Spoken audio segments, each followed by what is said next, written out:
Hi friends, అభిప్రియ Telugu vlogs. పండుమిర్చి పచ్చడి ఎలా చేయాలో చూద్దాము. ఈజీగా అయిపోతుంది. కేజీ పండుమిర్చి తీసుకోవాలండి. ఇలా మంచిగా కడిగి వాష్ చేసి ఈ విధంగా తూడ్చాలి క్లాత్తో, మంచి కాటన్ క్లాత్తో ఇలా మొత్తం తూడ్చేసుకోవాలి. దానికున్న ఉంటాయి కదా తొడిమెలు, అవి తీసేసేయాలి. అన్నీ ఈ విధంగా తీసేసాక ఒక్కొక్క పచ్చిమిర్చిని 3 భాగాలుగా చేసుకోవాలి.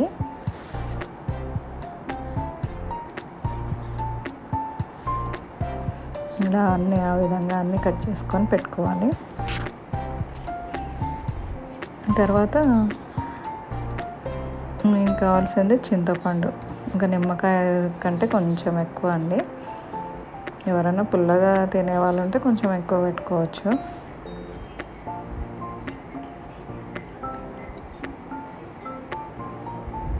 దీంట్లో ఉన్న వేస్టేజ్ అంతా తీసేయాలి. ఈ అవన్నీ ఉంటుంటాయి కదా చింతపండులో, అవన్నీ తీసేసి నీట్గా పెట్టేసుకోవాలి. తర్వాత ఒక 3 ఎల్లిపాయలండి. ఇవన్నీ 3 ఎల్లిపాయలు నేను ఒలిచి పెట్టుకున్నాను. తర్వాత రాక్ సాల్ట్, ఇంకా ఆ విధంగా అంత తీసుకున్నాను. మీకు టేస్ట్కి తగ్గట్లు తీసుకోండి. ఒక తక్కువైనా పర్లేదు కానీ ఎక్కువ కాకూడదండి.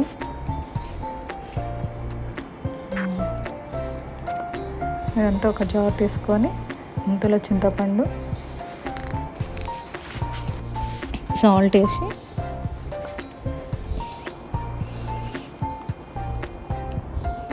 మిక్సీ పట్టాలి. ఆ తర్వాత కొంచెం మెంతులు ఒక 2 స్పూన్లు మెంతులు, 3 స్పూన్లు ఆవాలు వేసి వేయించుకోవాలి. అంతే సిమ్లో పెట్టి వేయించుకోవాలి. మంచి స్మెల్ వస్తుంది. మరి మాడకూడదు. స్మెల్ వచ్చే వరకు వేయించుకోవాలి. ఇలా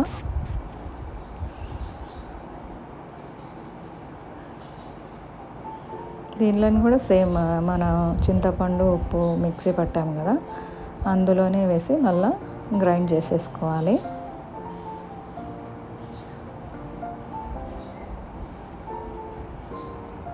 ఈ విధంగా వేసుకొని ఫైన్గా గ్రైండ్ చేసేసుకోవాలి. మసాలాను ఏర్పాటు చేసుకోవాలి.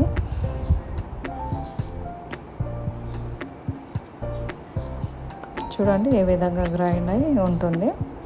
ఈ మసాలాను పక్కకు పెట్టేసి మన పచ్చిమిర్చి ఉంది కదా, ఆ పచ్చిమిర్చి వేసుకొని, ఎల్లిపాయలు ఉన్నాయి కదా, ఎల్లిపాయలను వేసుకొని మరీ పేస్ట్ లాగా గ్రైండ్ చేయకూడదు. ఓకే, కచ్చాపచ్చా గ్రైండ్ చేయాలి.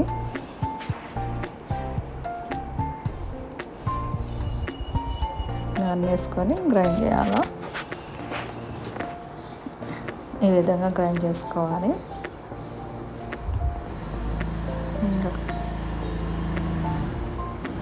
ఇదంతా మొత్తం కేజీ మిర్చిని మొత్తం ఈ విధంగా మొత్తం గ్రైండ్ చేసుకొని పెట్టుకోవాలి.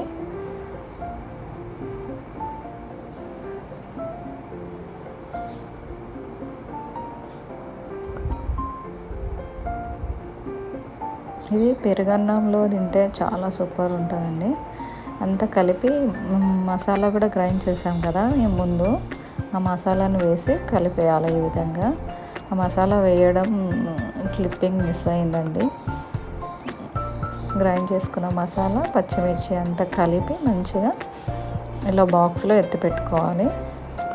ఇలా కొంచెం లూజ్గా కనిపిస్తుంది కదా, ఒక 3 days అయితే మొత్తం మంచిగా మగ్గి మంచిగా అవుతుంది. తర్వాత మనం కావాల్సినంత తీసుకొని తాలింపు వేసుకొని మంచి పెరుగన్నంలోకి, వేడి అన్నంలోకి దానిలోకి చాలా బాగుంటుంది. Please subscribe my channel.